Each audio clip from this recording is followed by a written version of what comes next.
Welcome to another most beautiful episode of this Uncanny Earth. Guys, guess who's back? I'm back. I'm Two back. Fridays in a row you missing. Two Friday. Wait, no, it was Really? what? Was it? 3 Fridays. No, I don't think so. I don't think so. Well, Was it because I had the 2 weeks where I did the pre 250, and then I had last week. And listen, I want to give a big shout out to James Boggs, who's already in the chat, for coming through when I wasn't here and being on the show. I don't appreciate you taking over my show. You're taking over my show. I'm kidding. That is a joke that me and Spider know all too well. I appreciate co-hosts when I am not here for the show. I appreciate that. Like I appreciate Spider having somebody else here on the show. Like I will never feel like anybody's taking over my show because it's our show. It's not just my show. Like I don't have that air of superiority. Like it's my show, guys. You can't steal it. $13,000 banners. Shut up.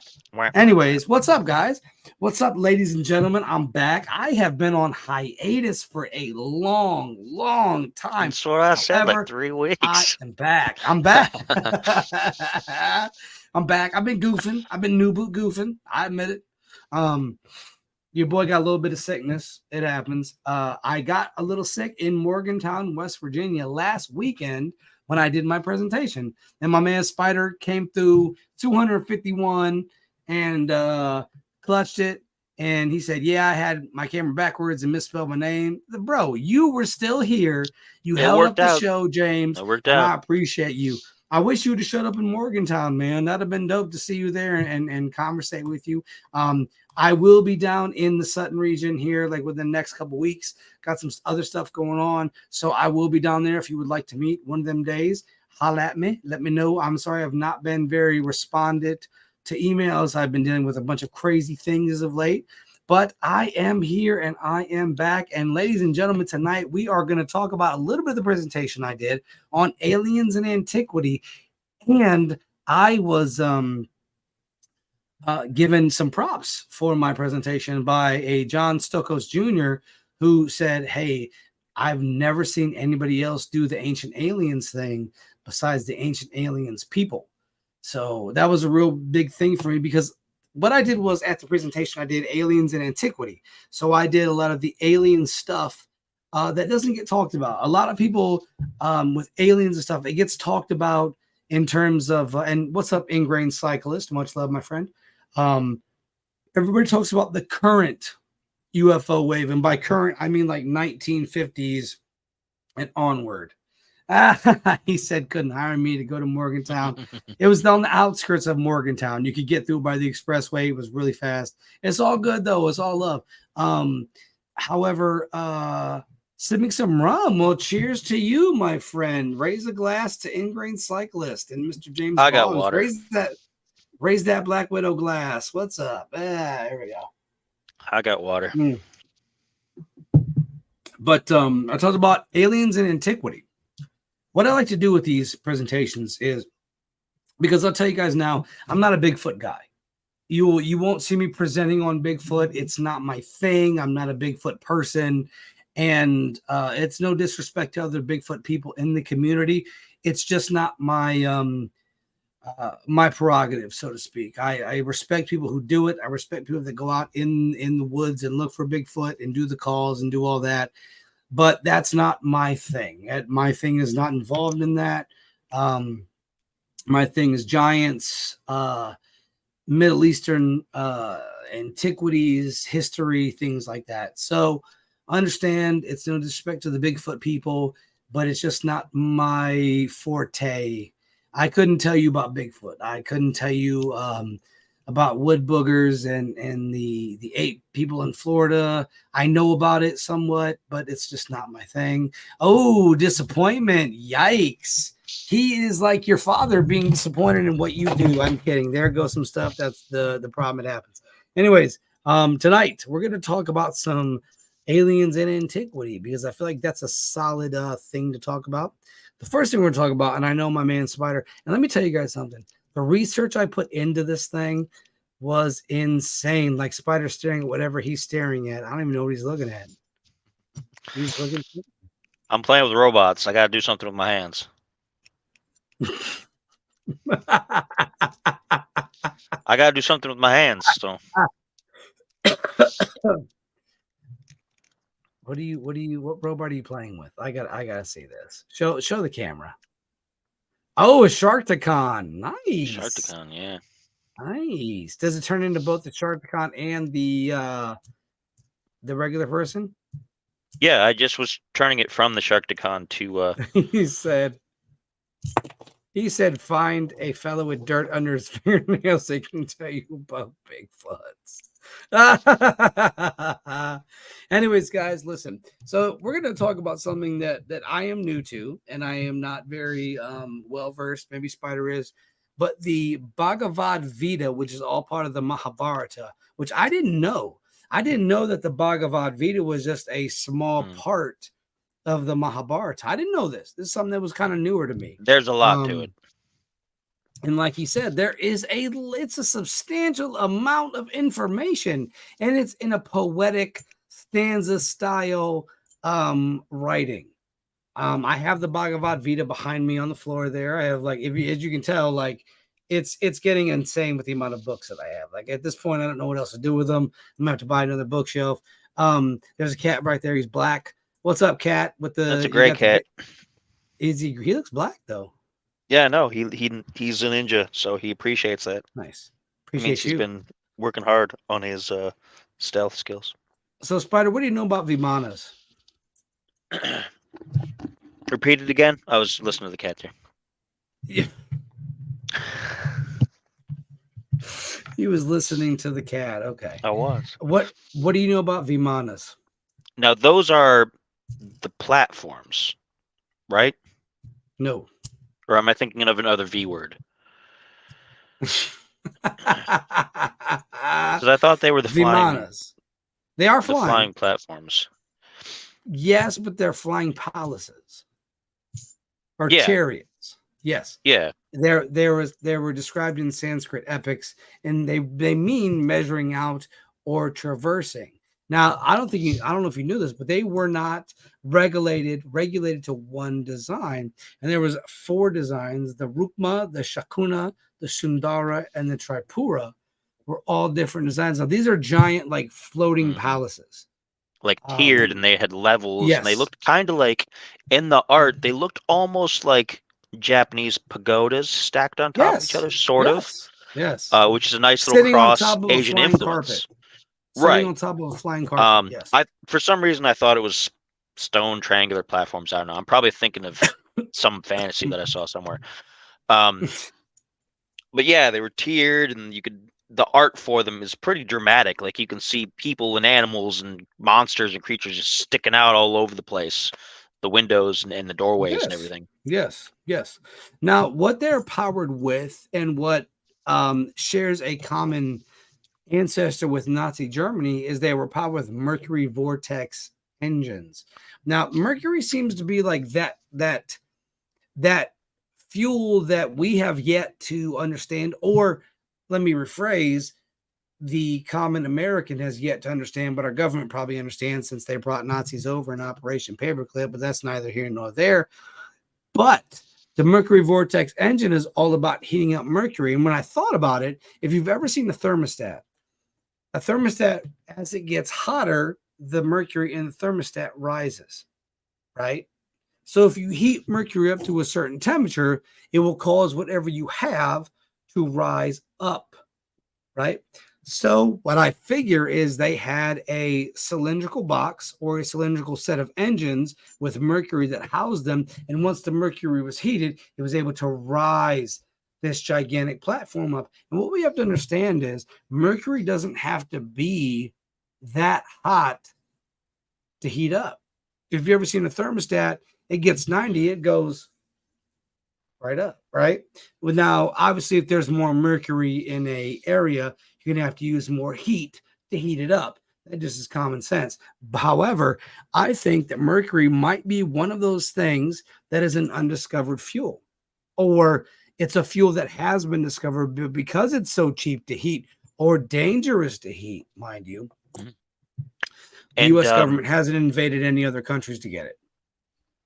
and we do know that mercury was a big deal in the ancient world, not necessarily just for what they're People referred to drank here. it. They People drank drank it. an entire room in the Forbidden City in China Yes.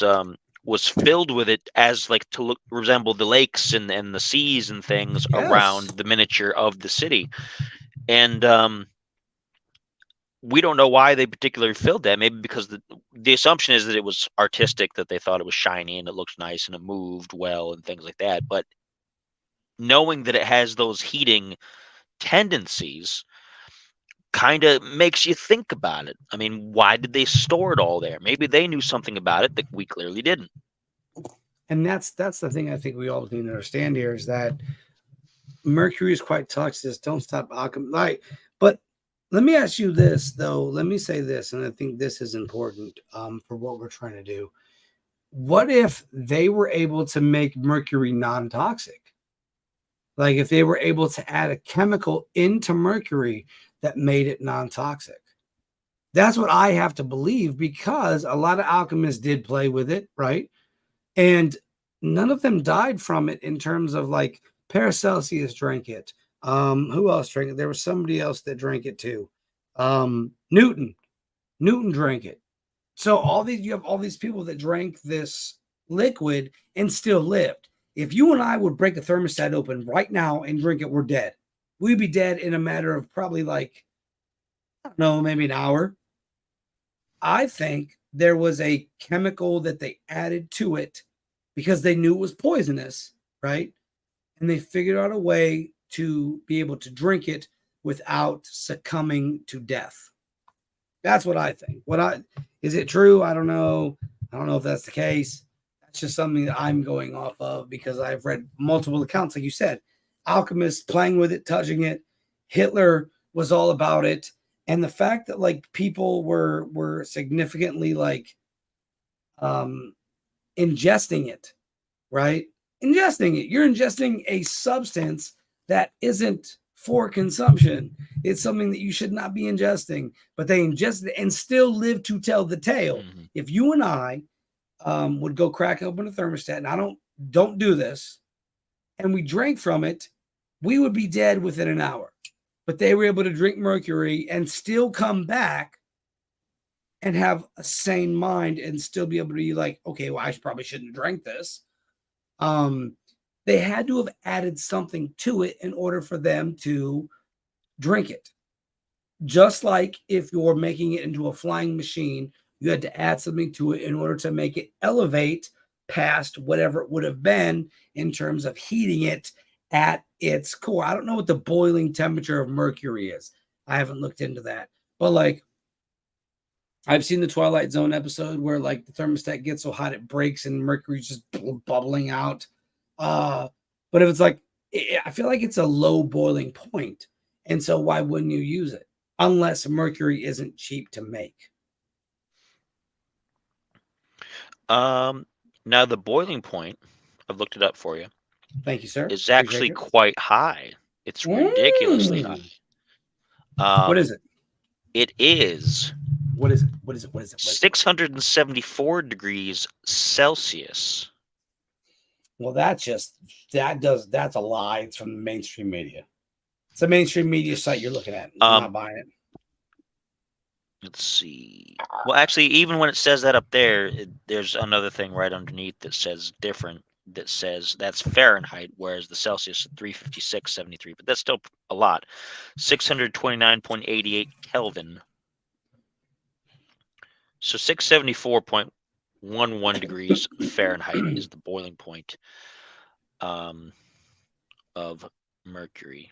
But then they also have listings of the critical point, the heat of fusion, heat of vaporization, where it increases and increases and increases. So it's pretty high up. I wonder if that means that the reaction point, how low that is. Like, what's the point where it starts to react? I'm going to see if I can find that up here. While he's doing that, I will explain that the Vimana had all the necessary equipment. But the thing is that a lot of people don't understand it couldn't be conquered by the gods or demons. And any who beheld it thought it was the most beautiful thing they had ever seen. And the power of its austerities and the like, it was that akin to the sun and could not be delineated. So you have this whole thing, this whole pagoda-like esque palace that couldn't be destroyed. What'd you find out, Spider? Thermal expansion begins at 25 degrees Celsius, which is much lower. Yeah. Which is a ridiculous amount lower, which means it will start to expand at relatively like 50, 60 degrees Fahrenheit, which is quite cool, Right. honestly. So it'll react within that huge range from like 60 degrees Fahrenheit up to 674, which is a very large range to work with. If it's something that you can use as what we're describing here, you have a lot of space to work with that. So what is that totally? Like, what would you need? What's the boiling point again for that? 674 degrees Fahrenheit. So what is that double? Just laying on the floor. From thermal expansion, that's 10 times, give or take. Thermal expansion being at 25 degrees Celsius. And if you're sticking with Celsius, then boiling point 356.73 Celsius.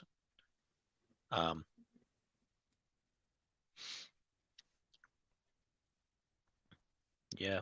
So what would be the stabilizing temperature on that? That's a good point, because it doesn't particularly say that necessarily anywhere here. It has a lot of things. It'll say oxidation states.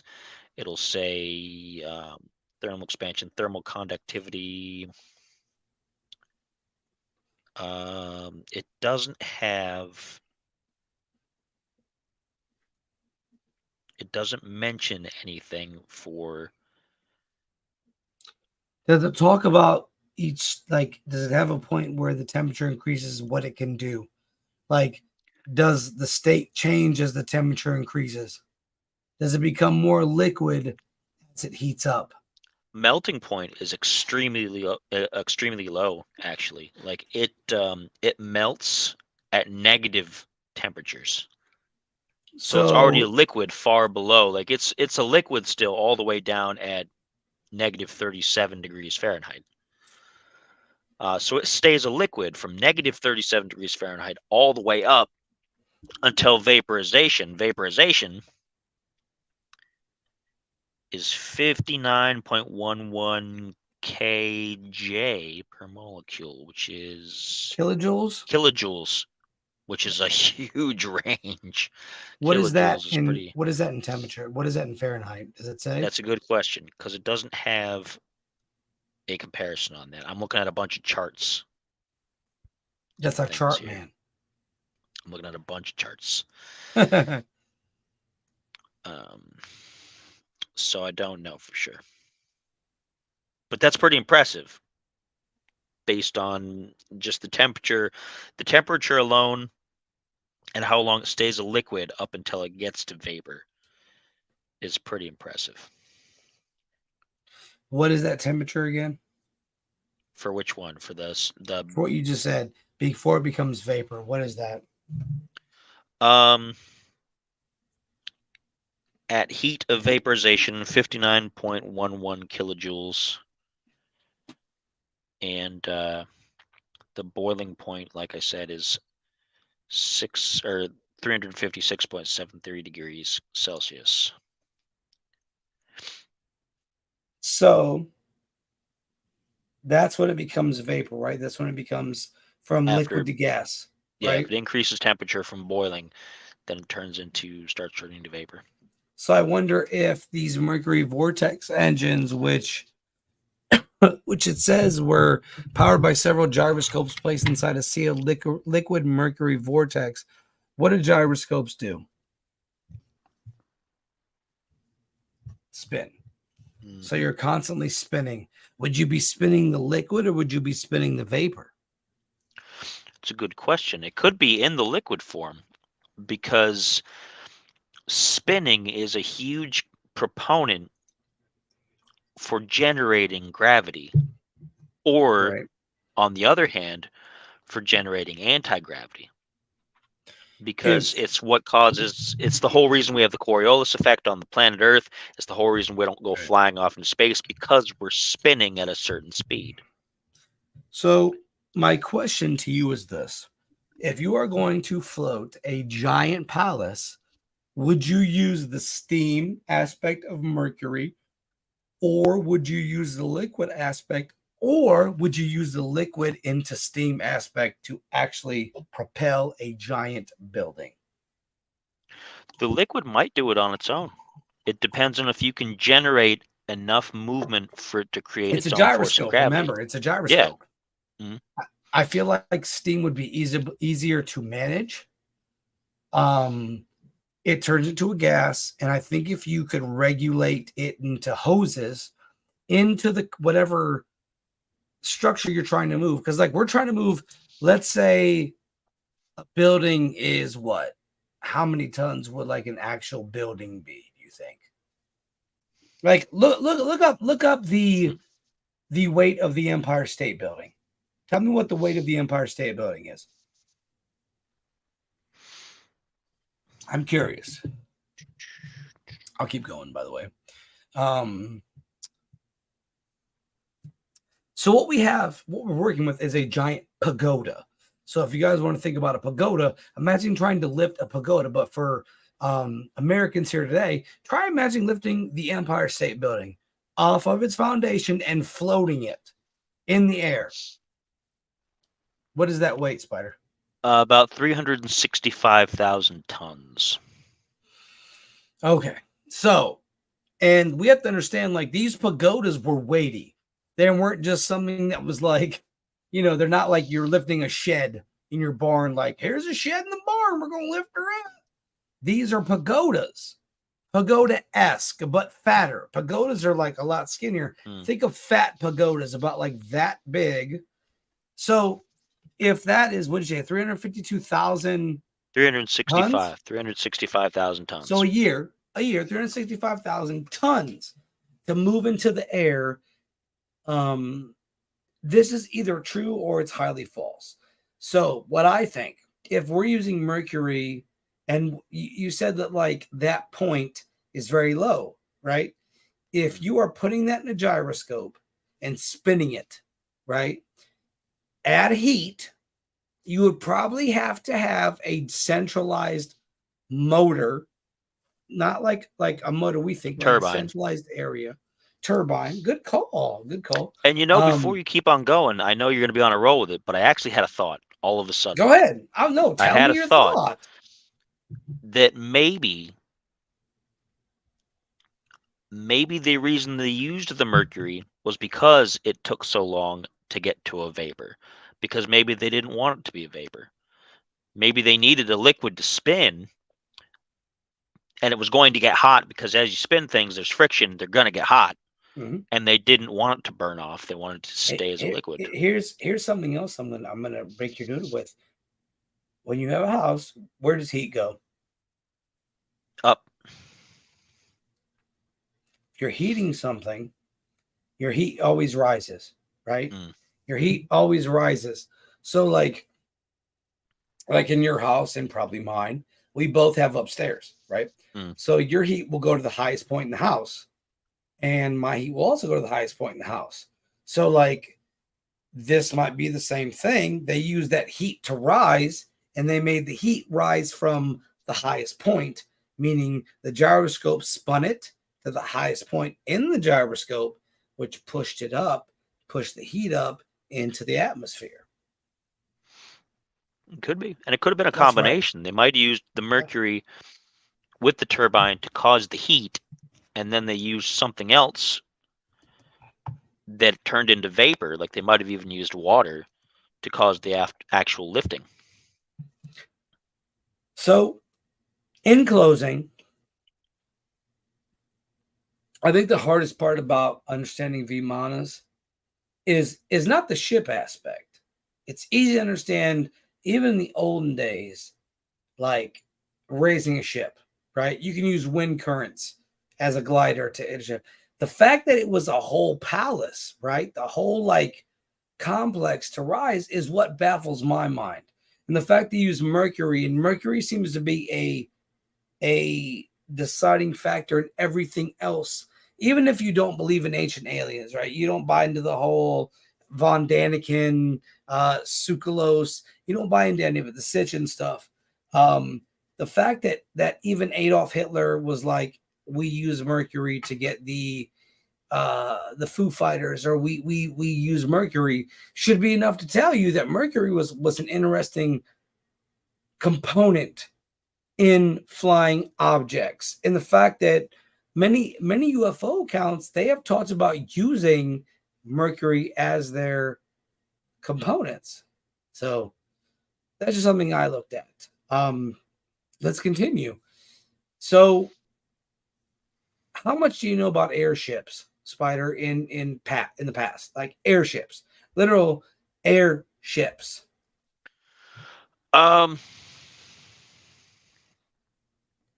I know that there were a lot of attempts, and I know it wasn't until people started hitting on the idea of ballooning and things like that where they really became a thing.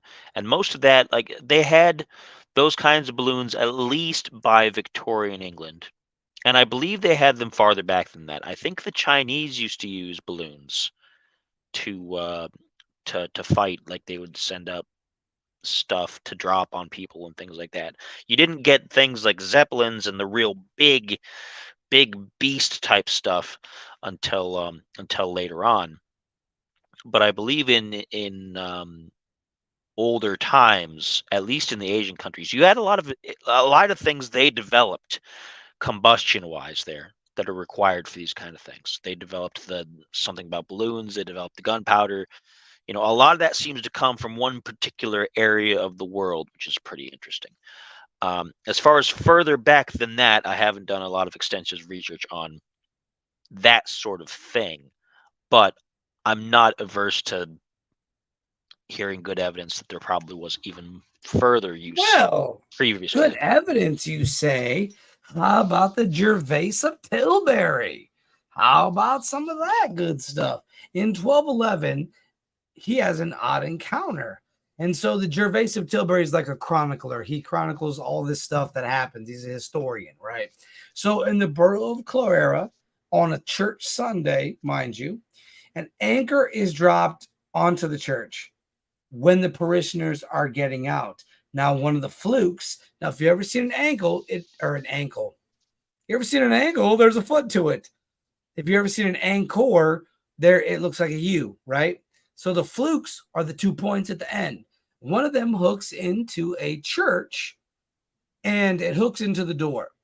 And so a man jumps out of an airship that is positioned over top, and tries to get it out. Ooh. Yeah, he had a proposition, all right. He swims down. Doesn't just, like you'd do a rope and you would like gravity would pull you down. He swims down to try to unhook it. Well, the men around there try to grab him up and they pull him aside, and the bishop says, let him go. When they're grabbing him up, the man looks like he is drowning. He's drowning. Okay. So they let him go. They end up cutting the anchor, and he swims back up into the airship, and the airship floats away.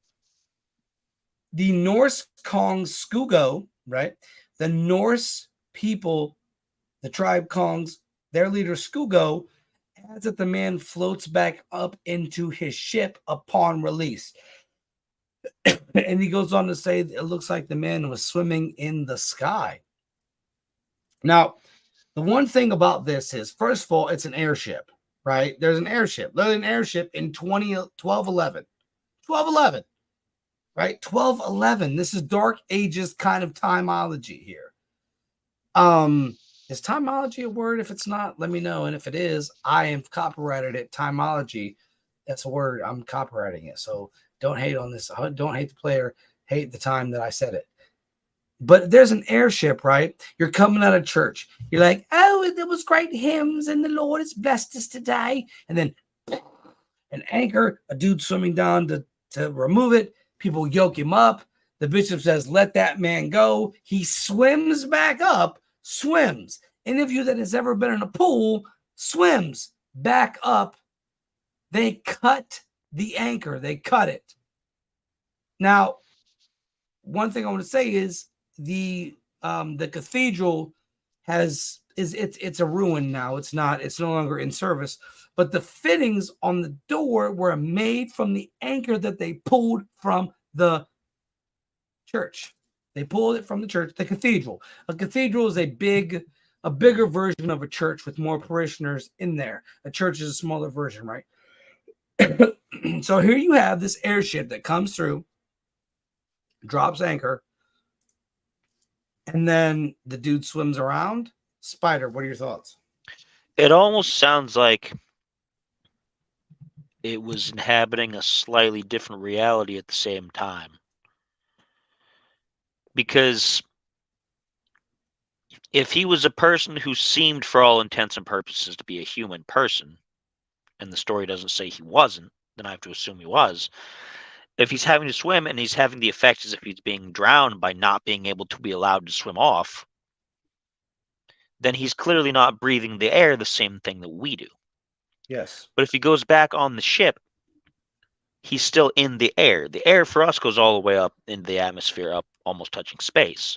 Yes. Whereas the ship wasn't that high up. The air just thins as you get higher in the atmosphere. Oxygen. So it almost seems oxygen, like, I should say, not the air, the oxygen. Sorry, I don't mean. It almost seems like this.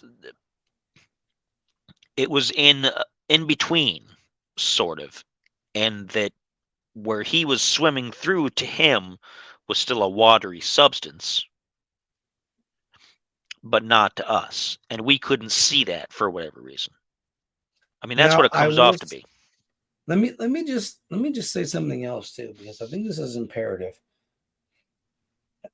Have you ever heard the tales of people seeing phantom trains on train tracks?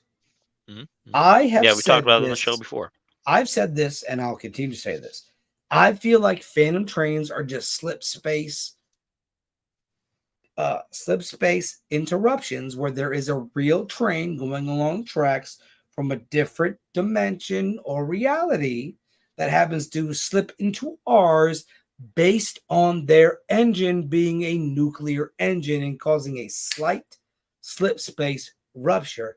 I think that this airship is the same thing. I think it is a slip space rupture. I feel like that airship is probably using a photon drive, or maybe it's using a uranium drive that allows it to, just for a split second, go into another dimension. But in this case, because there's something wrong with it, it allows it to sit in that dimension for it says it's buffering bad. Right. I don't have anything on my end, but I don't either. Give me 1 second. I will fix it. But I think personally, nope, it's not buffering on my end. The Ethernet cable is in fact in the computer. I know I'm bad about that, but I actually plugged into the computer, so the Ethernet cable is running. I think personally, it is that for that split second, the airship dipped into our reality. And in our reality, they can't breathe our air. So the higher up they were able to breathe that. But the minute they dropped into where it was a denser oxygen level, they couldn't breathe that. Now, is this real? I don't know. Is anything I'm saying real? I don't know. Are we living in the Matrix? Ask Neo. He's right there behind me. But in all honesty, practicing his kung fu. In all honesty, though, if we look at it like Phantom Ghost trains that do slip space ruptures, and able to traverse that split second or that split minute or that split 5 minutes into that level, then this makes sense. Because to me, because a lot of people talk about, oh, we're in different dimensions, but there's also the idea of string theory where you make a decision and it splits off into multiple variations, right? So let's take that above and beyond. Let's say that the founding of the atom splits off into different dimensions, but it propels us into the future to where we're using nuclear powered everything, right? And so it splits into nuclear powered everything. But that split second the next, so like if you guys have ever driven a car, right? And you know that when you go from second to third gear, third to fourth, fourth to fifth, fifth to sixth, whatever, and so on and so forth, your engine reacts as it should, right? So let's say the same thing with the train. It reacts as it should. It reacts as it jumps into the next gear that it has to jump. Well, if it's using nuclear physics to make those jumps, then it might split into different dimensions. What we don't understand is this. When there were nuclear tests in the 1950s and before, with Hiroshima, Nagasaki, before then Bikini Atoll, all that, right? That's when people said they started seeing UFOs and aliens, right? So what if we are creating these dimensional rifts? What if these dimensional rifts were already created back in this time period? And so people from other worlds, their airship, whatever they're flying, their reactor jumped, right? It broke. So their anchor lodged into the church, or their, what I would call a fail-safe mechanism happened, right? So they had to fix it. The anchor's lodged into a church. They jump down, swim down to get it, try to dislodge it because of fail-safe method, right? With nuclear reactors, there's a fail-safe method. Unless you're using the Chernobyl reactors, there's no fail-safe. I'm sorry. But there's a fail-safe method for that. Spider, what are your thoughts, my good friend? It's an interesting variation on the idea, like because it all comes off to me as there's some kind of weird reality, something or other going on. Yes. And what's even more interesting is that the interaction with the person didn't somehow cross over the reality to the people handling that person. Like when they grabbed him, they weren't all of a sudden drowning themselves. So whatever it wasn't like a membrane, or it wasn't something that like he carried around with him. He was fully in whatever he was in. They were fully in whatever they were in.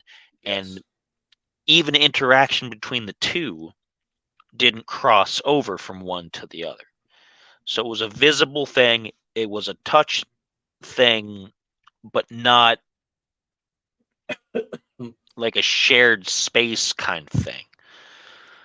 Which is a strange way to describe it, but it's not too often that you hear about stuff in that fashion. Usually if you hear stuff that's like popping over from another reality, it's either they're fully in ours, or in the case of when Chris George used to go to certain places on his ranger walks, he'd feel like he'd gone someplace else and he'd have to backtrack. Shouts out and to he was Chris back where he George. was. That's our guy, man. Shouts out to Chris George. We're gonna get him back on.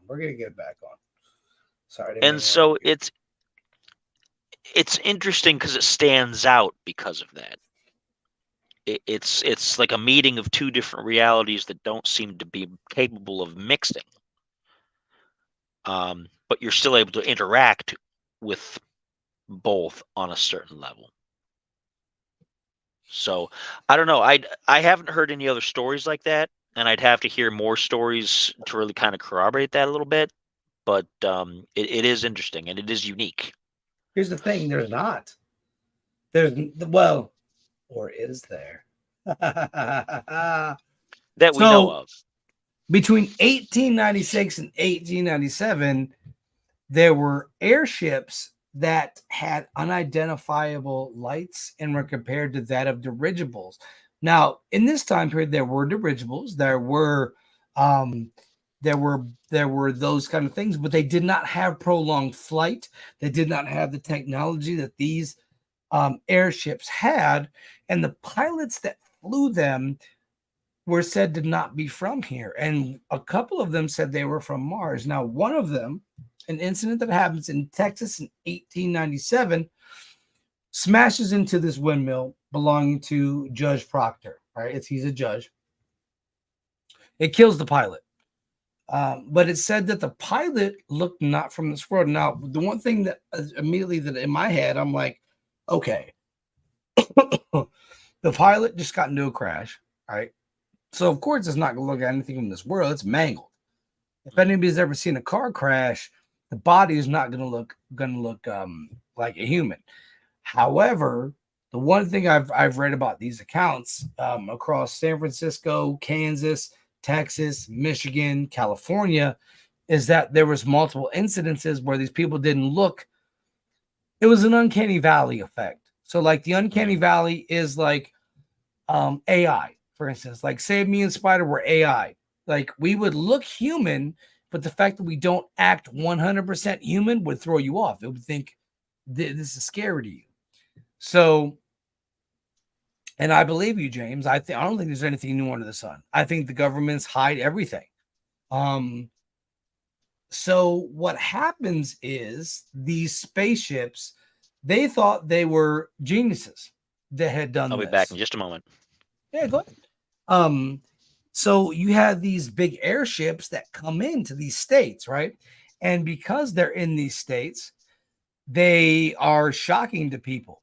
But the idea that these airships just come in is fascinating to me because there were records of dirigibles and blimps and like start off tech, right?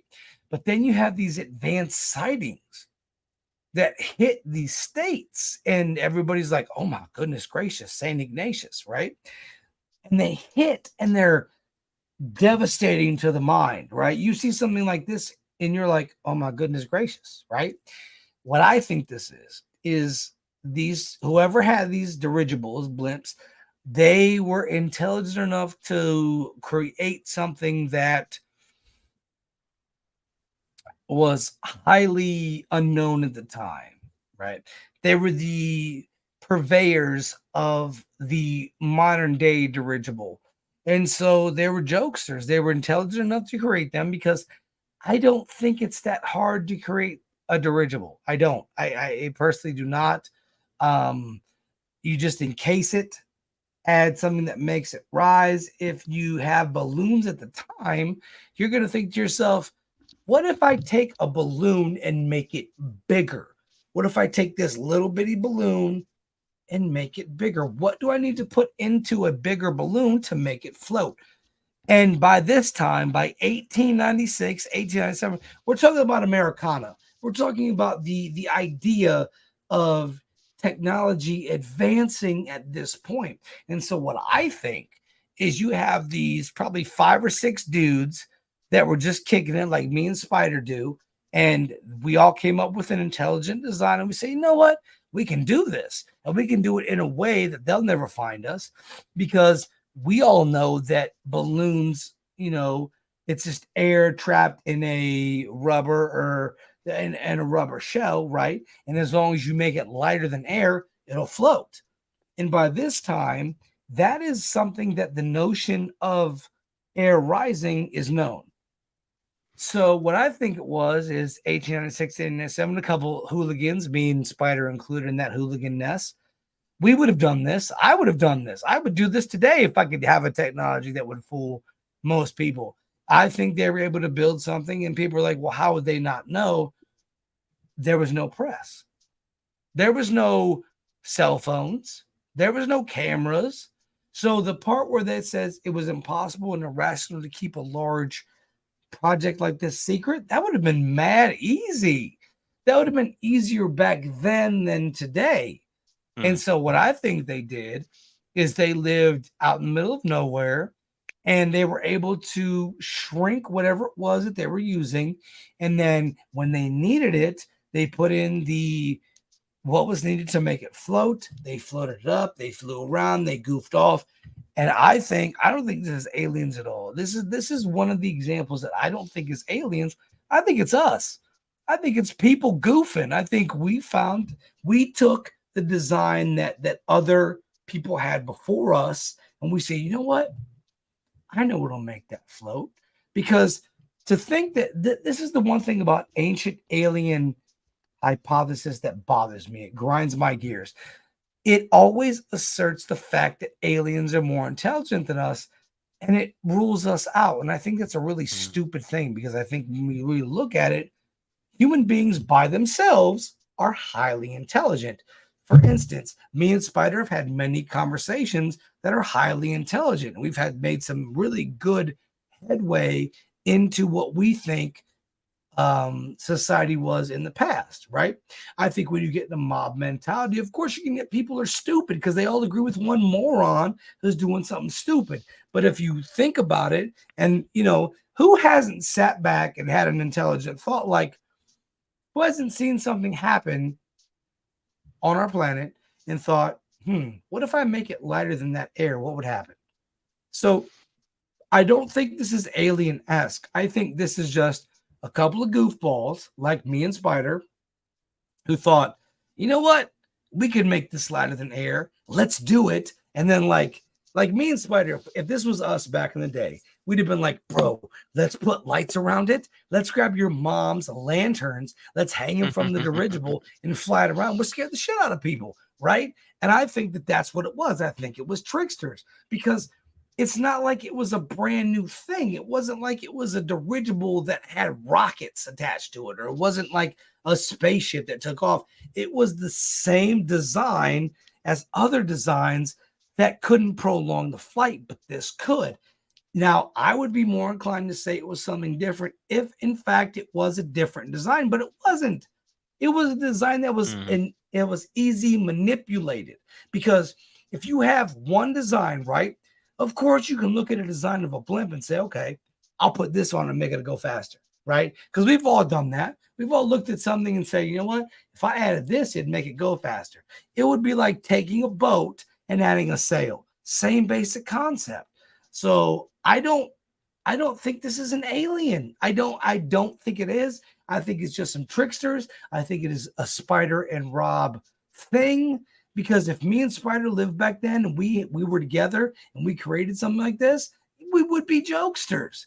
He'd be like, yo, let's drink a little bit of blackberry in the glass or in the jug, and let's fly this damn thing around. We'll get your mom's lanterns. We'll get my dad's propeller-esque type of engine, and we'll tell you about these people, and we'll just fly around and we'll make it happen. That's what it sounds like to me, because airships in 1896, 1897 do not sound like it is crazy.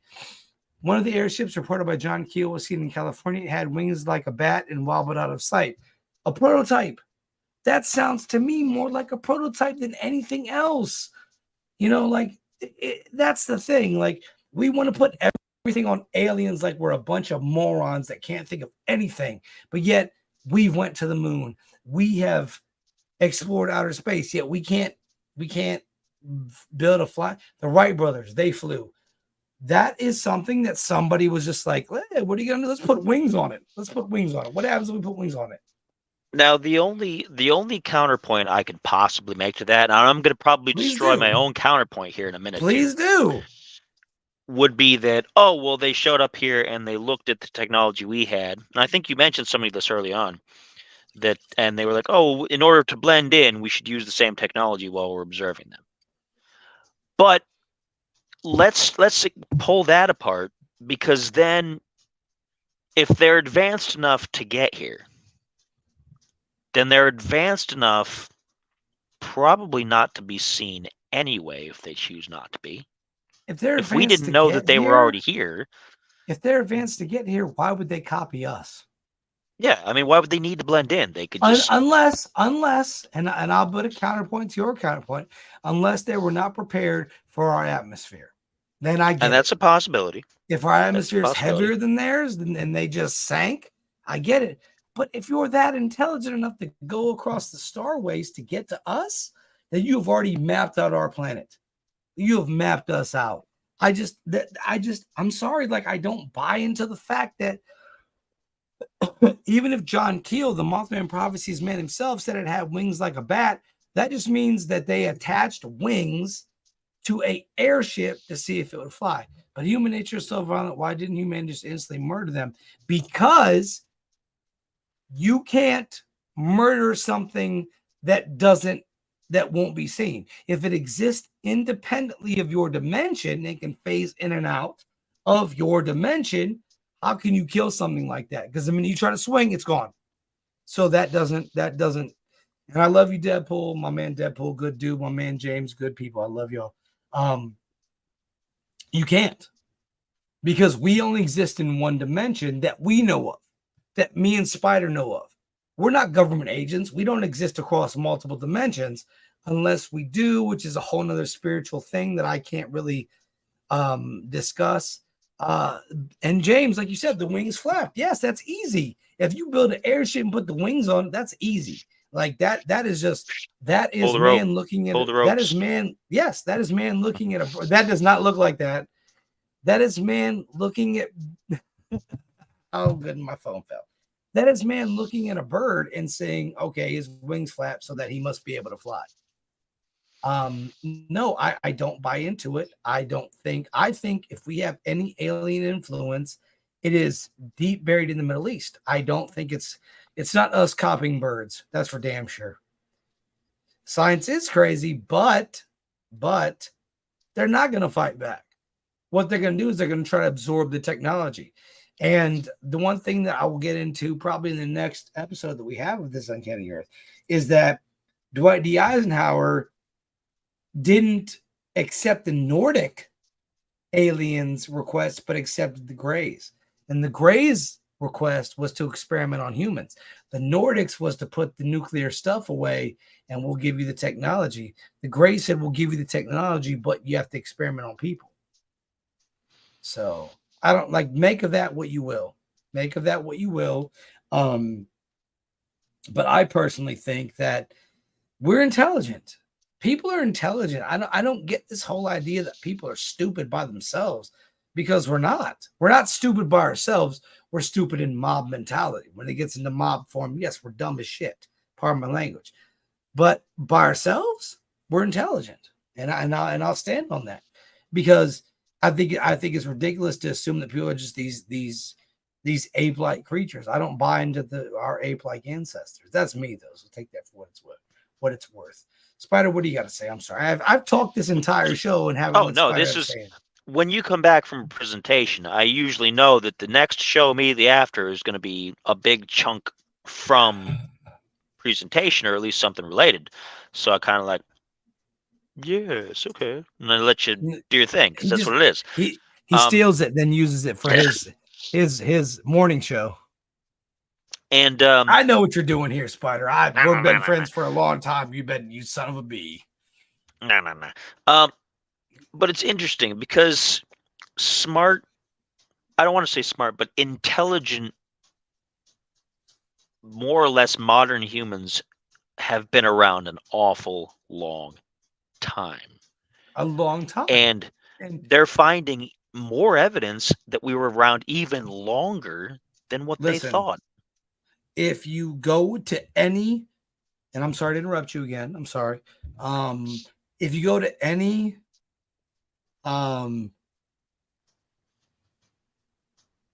Eisenhower defeated the Germans, think he was going to trust 8-foot-tall blondes. Eisenhower defeated the Germans because he was a coward like the rest of the United States government, when they should have jumped in when they were killing Jews in the first place.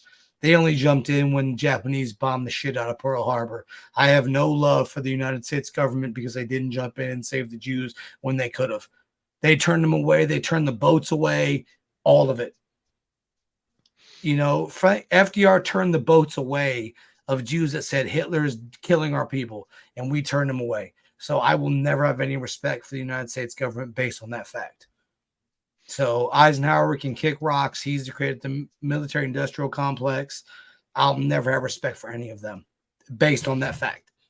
Because if I'm a person and you come to me and say these people are destroying a whole race of people, we go into war. We're fighting. It's off top. We're going to war because you're destroying a whole group of people. Because you have Einstein, if the Germans would have got that bomb before we did, they would have blown us up. They destroyed us. But Eisenhower, FDR were cowards. And I'll stand on this hill till I die. They were cowards. You should have, the minute you heard that the Jews were being slaughtered, you should have went and destroyed every infraction. However, the Treaty of Versailles, and that's true as well. Like, Germany was like, we'll get rid of them, but the fact still remains that Jews and Germany are intertwined. And Hitler was just mad because he was a piece of trash. And Germany itself, and I'll say this, if the Treaty of Versailles, because that was why Germany became what they were, because the Treaty of Versailles ruined Germany. You let too many countries go in and have their peace. But that's also why Japan entered the war, because Japan didn't feel like they got their peace. And so they thought they should get in. And that caused Japan to commit atrocities against the Chinese people. Unit 731, we've had the discussion. There's a whole lot of players in this argument. However, my point still remains that if we would have just jumped into the war when we did, it would have ended a little bit earlier, because America wasn't to be trifled with. We were young, we were cocky, we were brash. However, it is what it is. And I will stand by, my people and say it, that we should have jumped into that war. We should have jumped in. I don't care who it is. We jumped into every other war. We've jumped into World War I. We jumped into every single other war, but we decided not to jump into World War II. But whatever. It is what it is. It's past. I can't change it. Right? And it's wrong. It's wrong. It's wrong that we weren't, but we'll be in everything else. Anyways, that's not the point of the conversation. What I think personally about all of this is, I think that mankind is highly intelligent, but I think once we get a mob mentality, and once you have somebody that shouts down your ideas, even if you're like, the world is flat or the world is a globe, and they shout it down, right? I don't believe in shouting down ideas. I believe in objectively understanding ideas, unless it's a racial thing, unless it's like, well, because your skin color is different, then you're not better than me. But I think scientifically, we should all be able to sit around and entertain ideas together as a people, as a whole people. Me and Spider, we have different opinions of our spirituality. Spider doesn't agree with, I shouldn't say it doesn't agree. Spider doesn't follow the same path I do. I don't follow the same path as Spider does. But I love that man like he's my brother, because he's showing me love. So why would I do nothing less than show him love? But we have good camaraderie. He is explained. I think we're gonna do this on and I think I'm gonna look into this. I think one of these episodes, I'm going to jump into the left-hand path with him, and we're going to have a show about it, because I don't feel like I'm doing justice by just sitting over here on the right-hand path or whatever. I don't follow a path, and neither does my co-host. But I feel like he understands the left-hand path a little bit better than I do, right? And the one thing I won't criticize him for is the path he took. He's been through a lot of stuff. I've been through a lot of stuff, and that's still my brother. And we're still gonna be friends. We're still gonna be brothers no matter what. And I think that it would do me a service to understand where he comes from. So I think next week's episode, let's talk about the left-hand path. I'm gonna jump in on it, and I'm gonna give my thoughts on it. And I think the show after that, which would be actually, that's Halloween night, right? Let's have a Halloween episode. Why don't y'all join us? James, why don't you show up again? Let me talk to you, James. Let me talk to you. Let me talk to you, Deadpool, James, everybody else. We're going to have a Halloween night episode. Let's just have fun. Let's have fun. Halloween party. We'll put the link in the chat room, just like I did for that, that first episode. I'll have Apple show up. I'll have her show up. I'll have my friend show up. Let's have a big old Halloween episode. And that's right. That's right, Deadpool. I will never want to condemn somebody for what they believe unless there's certain things, obviously, that if you say that you're okay with, I'm gonna disrespect you. You know what I mean? Like there's certain things that we as human beings we should all be like, hey, we're not cool with child sacrifice, right? Like if you're cool with Moloch, you're not cool with me, obviously. I mean, that's a whole other issue. However, let's have a Halloween episode. We're gonna get Spider. He's right there. He's right there. The Spider's one of my best friends. He's a good guy, right? No matter what you hear about him on the internet, all right. And there's some things I've heard about him on the internet. Yikes. I probably said some myself. He's the one who has made himself a bad name on the internet. But Deadpool, James, we're gonna have Apple Tree, we're gonna have my homies come through. Y'all be cool, y'all come through, hang out with us, man. We're gonna have a Halloween night. Spider, are you gonna dress up a little bit? You should dress up a little bit. I don't know. I don't do holiday stuff. Just dress up a little bit, you mother lover. My daughter's Batman. She just got her costume today. Tell me where the Joker is. Where's the Joker? 4 in chat. Oof. I've seen movies like that. They don't end well. Yes. No. How many does this support? How many? We can have up to 10 people on the air at once. Let's do it. I don't know how well the internet's going to take it, but we can fit up to 10 people. Anyways, y'all, much love to James. Much love to Deadpool. Ingrain Cyclist.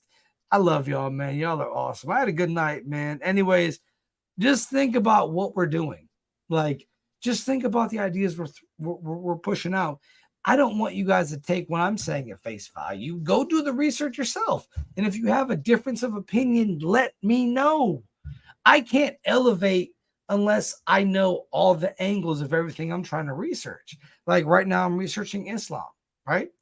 And I want y'all to just to.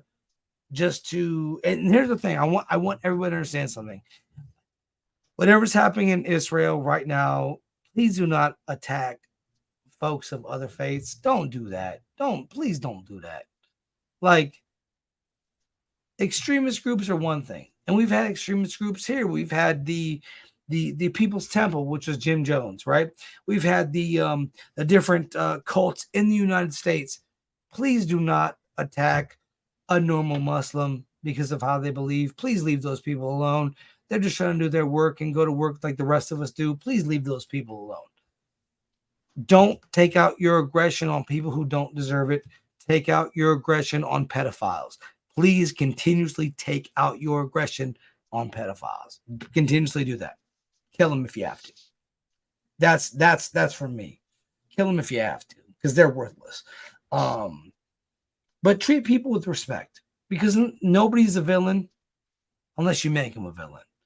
And the one thing is, people are just trying to get by right now. In the United States, people are just trying to get by. Leave people alone. Leave people alone. All right. We love y'all. We really do. Like even my co-host, and that's the same, James. If they don't bother me or if they don't bother other people, we're good. I'm not going to disrespect you because of how you believe. Me and my co-host, we're pretty tolerant of other people. Okay. Even my co-host he's a little grumpy sometimes. He's a little grumpus. That's my guy. He's gonna be grumpy. He's the king of grumps. But he's a good person. He's a good man. He probably gonna get mad at me for saying that. As soon as we get up, he's gonna be like, "How dare you call me a good man?"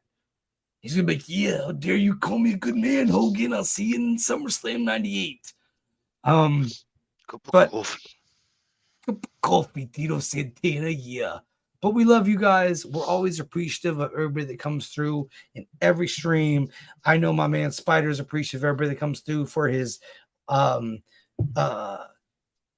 liquor tastings. I totally forgot the name of your liquor tasting. The Spirits Club, right? Are you still doing the robot transformation videos?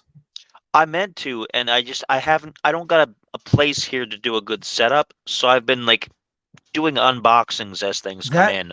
That sounds like an excuse because I feel like you have a Well, good place. I'll for tell it. you, I've canceled everything else I have for the rest of this year from that because I don't have any money for any of them.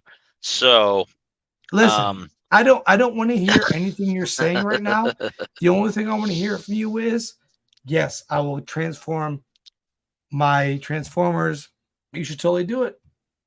What's it matter? it's What's it still gonna hurt? it's still in the cards. I have to clear a space because I had a space and then I didn't, and then You have a working on space it. right now. You literally could put it down on a table in front of you and transform it with your hands, speed up the process, make a video out of it, put it up. Come on, man. Like your robots are like one of my favorite things that I see when we do this episode. Like, who's behind you? Who is it? He's got like 32 robots. You don't have behind me books, and a hot chip. I don't have that. That's probably some weird robot like Decepticon. It's Megatron. It's Megatron. It's game Megatron. It's gay Megatron. Game. That's cool. Game. You're very Game. He could be if he wanted to be. I guess I'm not gonna judge. I guess, it's LGBTQ Megatron. but it's game with an M. But he could be if he wanted to be. I mean, I'm not gonna yell at him for his choices. He's a robot. He's a freaking robot. He can do what he wants. Oh, okay, Candy. I guess we're not in America. We can pay for stuff with pennies. Anyways, so next time we hang out, we're gonna be playing Magic the Gathering together. Me and Spider. Me versus Spider. He's a blue player, which sucks. We'll try to do. You know what we should try to do? We should try to do Commanders because I finally figured out the rules. Well, send them to me so I can figure them out too. I figured them out. We'll play Robot Commanders. No, we'll play Demon versus Angel. I might be able to demon, and I might be able to manage that. I'll pull up some vials above. Them evil cookies you've been eating. You a damn witch. Pizza time. Oh, okay, yeah, we can do before this gets too out of hand. All right. Anyways, guys, we love you. You guys are awesome. Feel free to join us. Feel free to join us anytime you want. Shouts out to Deadpool for hooking up Assassin's Creed Mirage. You can find us on our Twitch channels. Mine is at Uncanny Alchemist, and that is at DMGRGN. Is that right? That's right. That's right. 6 letters. That's my man's. He's playing. What are you playing right now? Well, I have been playing Starfield because that's what's been out, and I like to play a game and beat it completely into the ground. That's too bad. But I am going to be playing like horror games like Dead Space and Are you going to Dead get Island the Cyberpunk and things. DLC? Maybe. I've been playing the update, and they broke my character, and they broke the essential way that I play the game with their update. So I don't know how well I'm going to do with it, but we'll see. What is Dead Space wise? What is it's Sound Zeus. Dead Space is the jam. If y'all have not played the new Dead Space, it's amazing. It's good. It's good. I didn't think it was great, but it's because I know what's coming next. And what's coming next? It's the same game, just beautiful. Repackaged with some improvements. And it did a good job with improvements. That's right. You don't have to do the turrets, even though the new stuff kind of sucks. I'd rather do the turrets, but that's because I got it, because I'm good at it, and my co-host is not. I'm excited for Dead Space 2, though, because in graphics, y'all don't know. But like going through the beginning of the game, and the library, the shadows and everything are going to be ridiculously like dark now. Oh, it's going to be beautiful.